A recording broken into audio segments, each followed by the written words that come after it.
Бүгүнкү темасы жер бетинин тегиздигинин пландагы сүрөтү. Сабакты баштаардан мурун үй тапшырмадан баштайбыз демек балдар турабы. Сиздин үй тапшырма бир же бир нече кадамыңыздын узундугун аныктаңыз. Жүп кадамды санап 100 метр басып өтүңүз. 100 метрди кадам жүптарынын санына бөлүү менен сиз кадам жүптарынын узундугун биле аласыз. Аны дептерге жазыңыз. Тапшырманы Я класста аткарыңыз.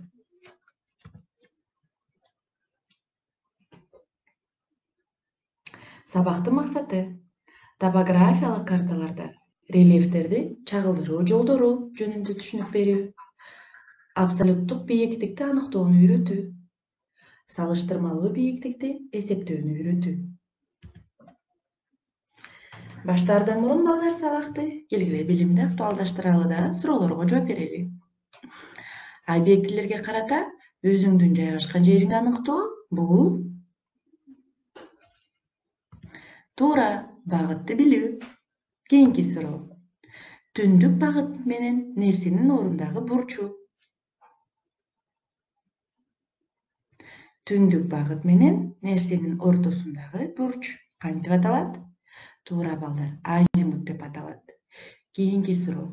Түндүк азимут канчага барабар? Туура, 0 же 360 градуска барабар. Кийинки суроо. Сиз үйдөн чыгып, чыгыш тарапка бастыңыз. Келе жатып, кайсы тарапка басуу керек?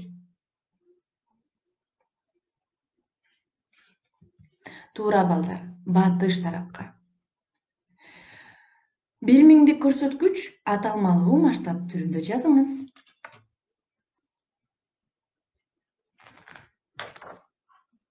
Туура балдар, бул демек 1 сантиметрде 10 метр дегенди билдирет.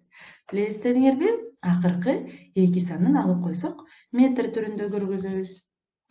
Чолпон жылдызы горизонттун кайсыл тарабында жайгашкан? Туура балдар, түндүк тарабында. Бүгүнкү сабактын планы балдар. Рельеф, салыштырмалуу жана абсолюттук бийиктик. Рельеф. Рельеф деген эмне балдар? Бул жер бетинин тегиз эместиги. Тоолор, ойдуңдар, түздүктөр, сайлар, дарыя өрөөндөрү, адарлар. Бунун баары рельефке кирет. Салыштырмалуу бийиктик деген эмне? Салыштырмалуу бийиктик бул жер бетиндеги бир чекиттин экинчисинен өйдө сызык боюнча көтөрүлүшү.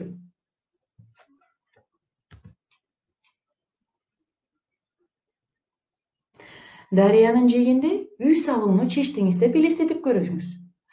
Суу көп болгон учурда дарыянын деңгээли 3 метрге көтөрүлөөрү билесиз. Мындай учурда үйүңүздү суу каптайбы же жокпу? Бул үчүн сиз эмнелерди билишиңиз керек?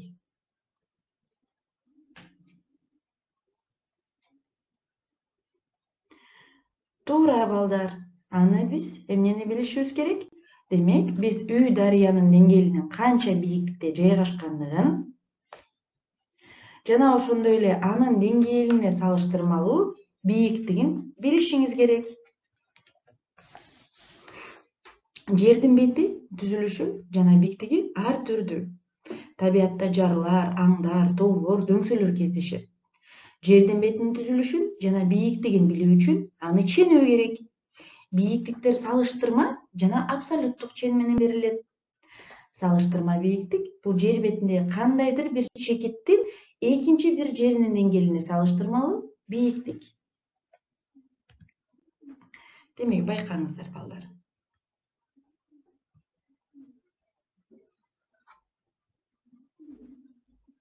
Бул суроого жооп бериш үчүн балдар, биз сиздер менен таякчаларды дарыянын жээгинен үй жайгашкан дөңсөөнүн чокусуна чейин кагып алабыз. Мынакей байкаңыздар, дарыянын жээгинен баштадык, чейин жасадык.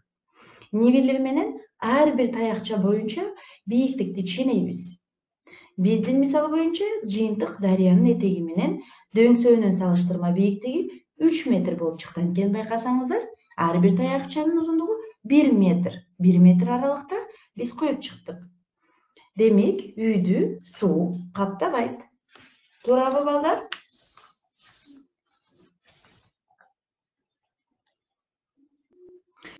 Ал эми дөңсөөнүн батыш жана чыгыш жагынын салыштырмалуу бийиктиги кандай аныкталат? Бул суроого кандай жооп берсе болот? Демек, таякчаларды дөңсөөнүн капталына кагып чыгабыз. Нивелердин жардамы менен эки жагынын бийиктиктерин ченейбиз. Алынган сандык көрсөткүчтөрдү салыштырабыз. Дөңсөөнүн бийиктигинин батышы чыгышынын абсолюттук бийиктигинин айырмасы аркылуу аныкталат.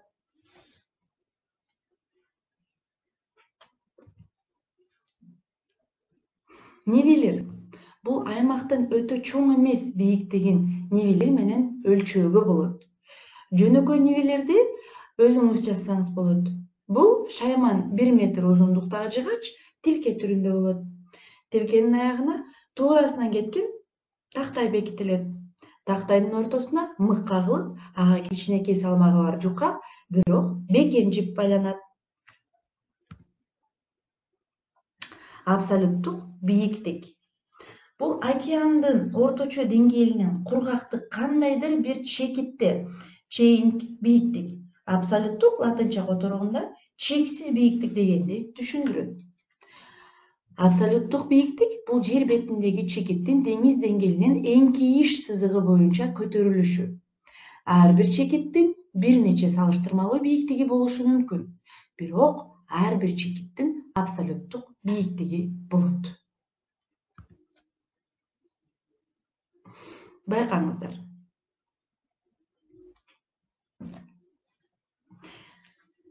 Мисалы, дөңсөөнүн абсолюттук бийиктиги 159 метр. Абсолюттук бийиктик кандайдыр бир жердин дүйнөлүк океандын нөл деңгээлинен канча бийиктикте жайгашкандыгы аркылуу аныкталат. Мисалы балдар, бул сүрөттөгү кайсыл тамгада жазылган бийиктик абсолюттук бийиктик болуп саналат? Туура балдар, бул А тамгасында берилген. Демек, деңиз деңгээлинен эң бийик чокусуна чейинки бийиктик абсолюттук бийиктик болуп саналат. Сүрөттө рельефтин кандай түрү көрсөтүлгөн деп ойлойсуз?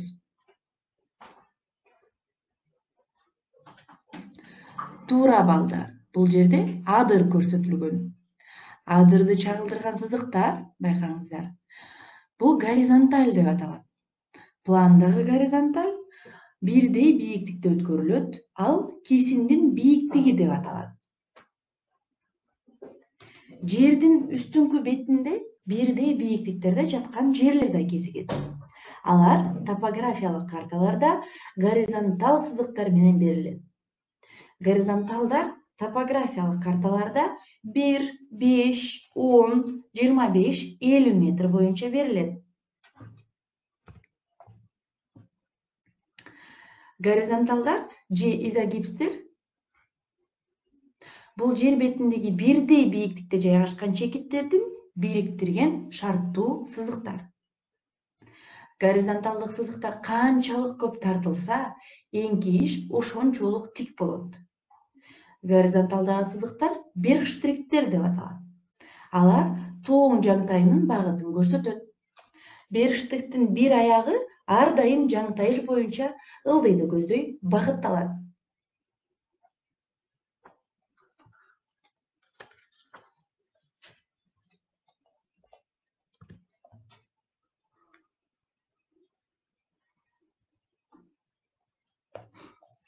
Горизонталь сызыктардын жыштыгы боюнча дөңсөөнүн капталынын тик же жайынтайыңкы экендигин билсе болот. Мисалы, сүрөттө берилген дөңсөөнү карап көрөлү. Горизонталь сызыктардын аралыгы 10 метр. Анда болсо батыш тарабы тик экендиги байкалып турат. Анткени батыш жагынын горизонталдары бири-бирине жакын жайгашкан.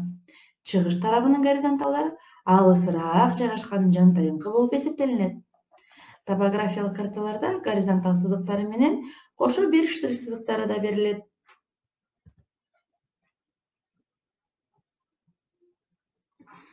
Тапшырма. Сүрөттө рельефтин кандай формасы көрсөтүлгөн? Объекттин абсолюттук бийиктиги же болбосо тереңдиги канча? Горизонталдык сызыктар канча метрден кийин өткөрүлгөн? Объекттин салыштырмалуу тереңдигин аныктаңыз. Объекттин кайсы эңкейиши өтө тик эмес?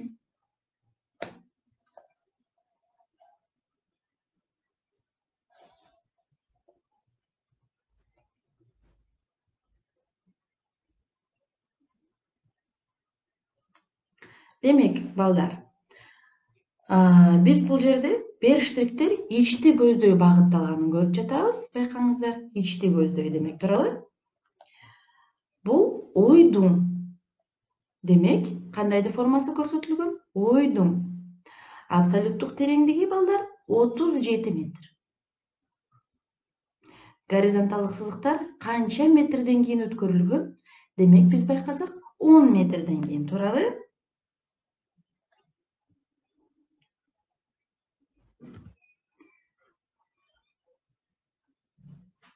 Балдар, рельеф деген эмне? Абсолюттук бийиктик деген эмне?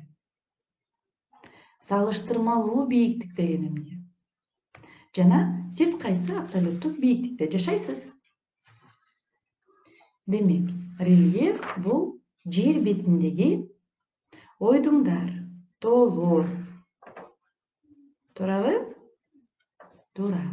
Абсолюттук бийиктик деген балдар, булар деңиз деңгээлинен, демек океандын орточо деңгээлинен кургактыктын кандайдыр бир чекитине чейинки бийиктик. Абсолюттук латынчага отургондо чексиз бийиктик дегенди билдирет. Ал эми салыштырмалуу бийиктик бул жер бетиндеги кандайдыр бир чекиттин экинчи бир жеринин деңгээлине салыштырмалуу бийиктик. Ал эми сиз кайсы абсолюттук бийиктикте жашайсыз? Аны дептериңизге жазыңыз. Сабактан эмнени билдиңиз? Сабакта кандай жаңы түшүнүктөрдү колдондуңуз? Сабак материалы сизге кыйын болдубу? Суроолорго туура жооп бердиңизби? Эгерде бардык суроолорго туура жооп берип, түшүнгөн болсоңуз бүгүнкү теманы, анда өзүңүзгө сабак үчүн баа коюңуз дептериңизге. Балдар, үй тапшырма. Бир же бир нече кадамыңыздын узундугун аныктаңыз. Жуп кадамды санап 100 метр басып өтүңүз.